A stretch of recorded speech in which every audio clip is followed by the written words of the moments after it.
Let's take a look at lesson 2.4, continuity. So you've talked about this topic in previous classes. Now we really define it and get really precise with our language. When we talk about being continuous at a point, as it says here, or being continuous on some interval, which is another one, define continuity on interval.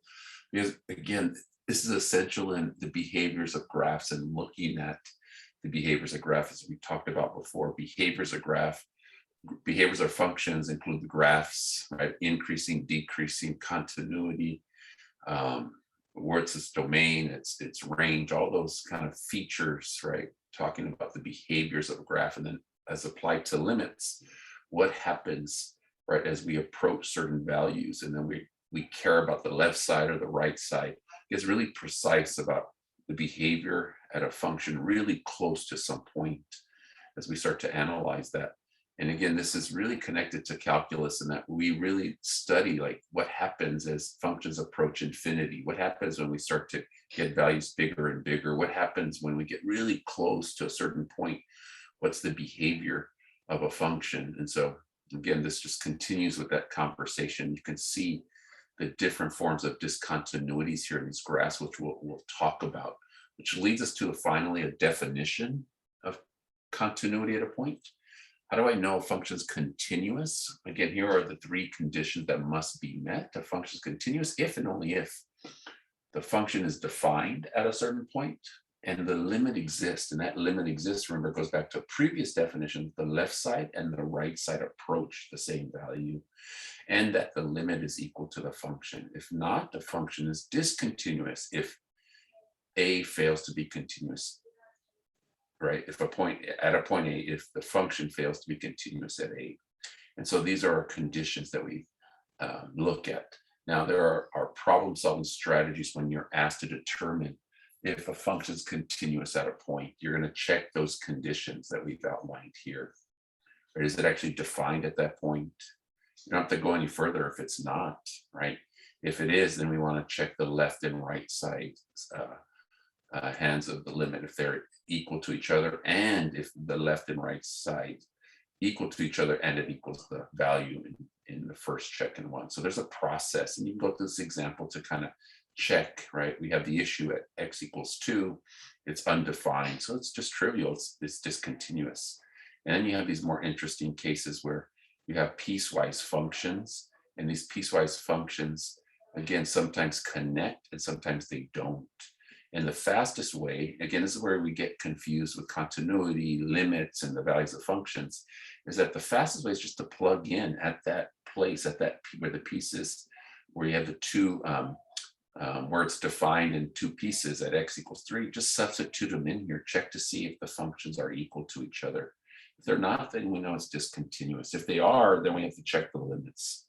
And again, here's a case where the left side, where the two pieces do match up. It's not a graphical representation, but you will see at x equals 0, this is undefined, but we recall from a previous limit theorem or formula, we have an identity that the limit of, as x approaches 0, of sine x over x equals 1. That's a given, right? We showed that in a previous I think I did in the previous review of why that equals 1. We can look at the graphs at 0. They are identical. When we zoom in, right, and we start to get closer and closer to 0, sine x and x look identical, so hence equals 1. Again, you can go through some of those other examples and read them. It's important to go through them or find videos that help explain that further from what we've published. Now, continuity polynomials and rational functions, and this may seem trivial too, but it's important to recognize when you know recognize a polynomial function. Polynomial functions are continuous at every point in their domains, and so are rational functions, but rational functions do have discontinuities, right, when the denominator equals 0. So that's important to remember.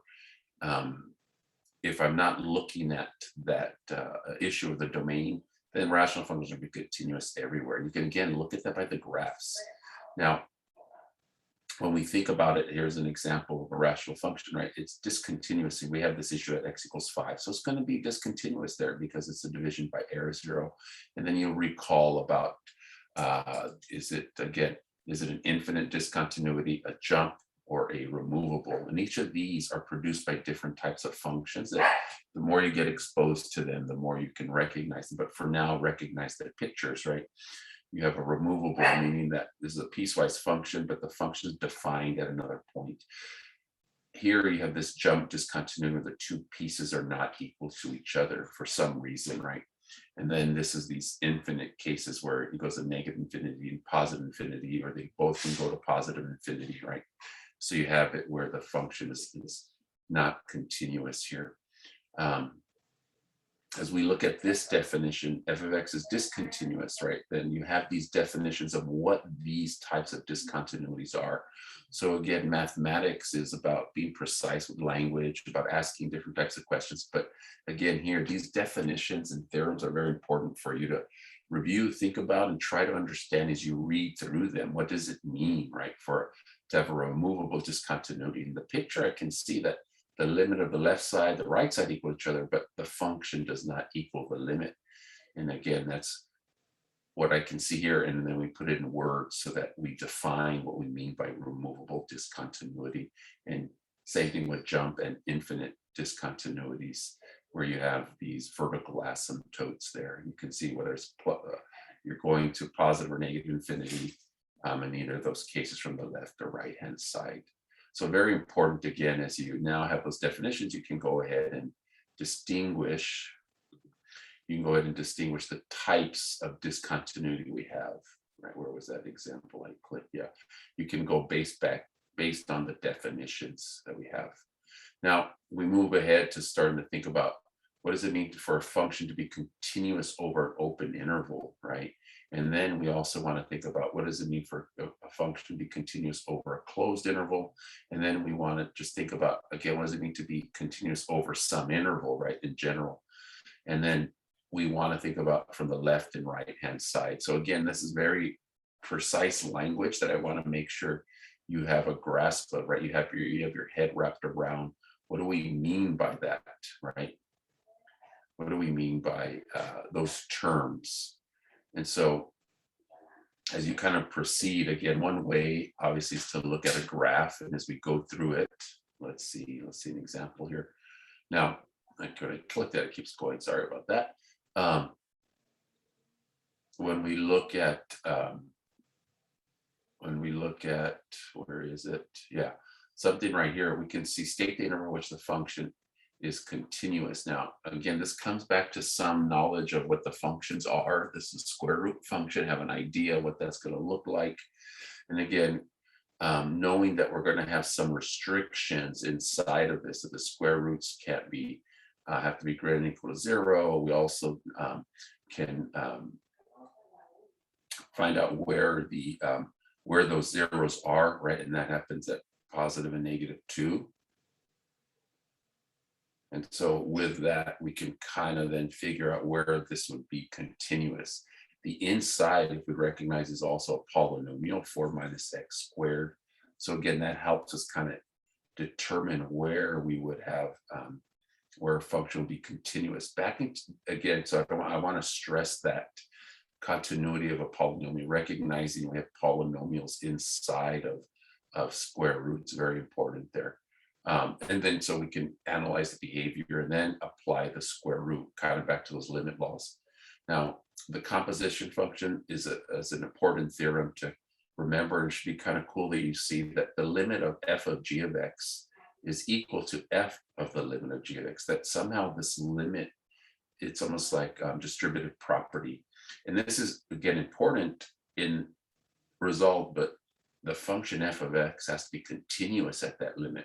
But then if that's true, then we can see we were able to distribute.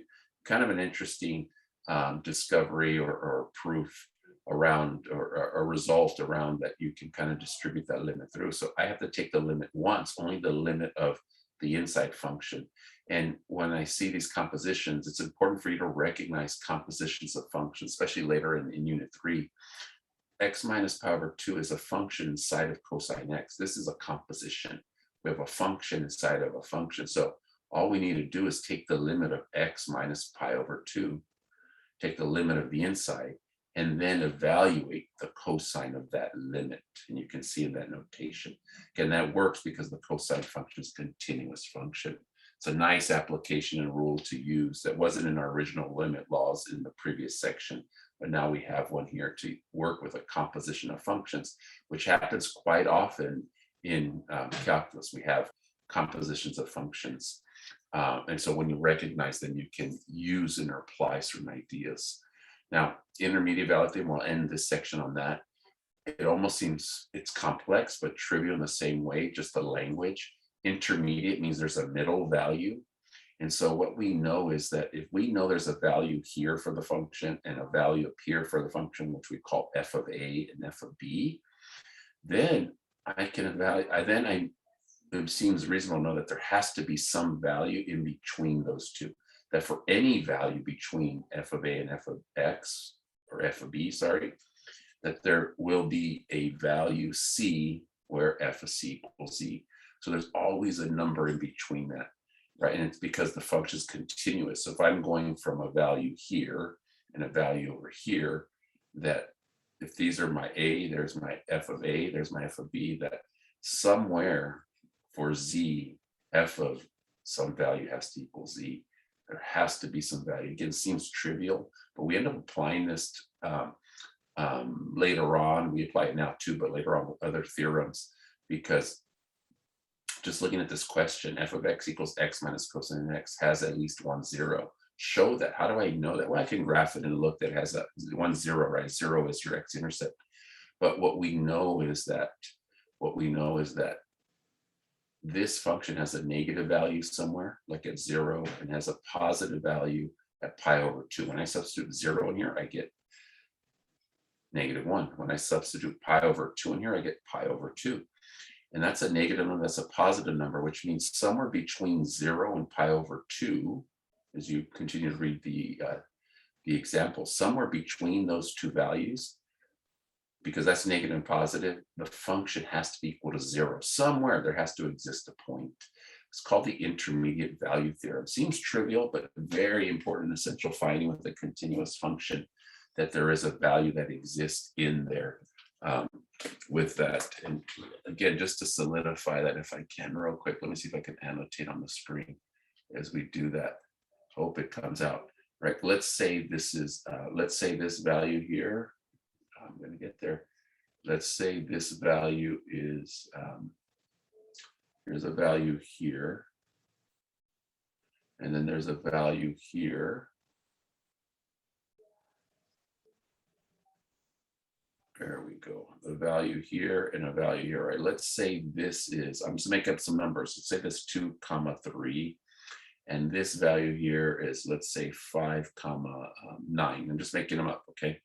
Now, what we're saying is that since at x equals 2, f of 2 equals 3, f of 5 equals 9. So somewhere between 3 and 9, let's say here, let's say this is 6, right?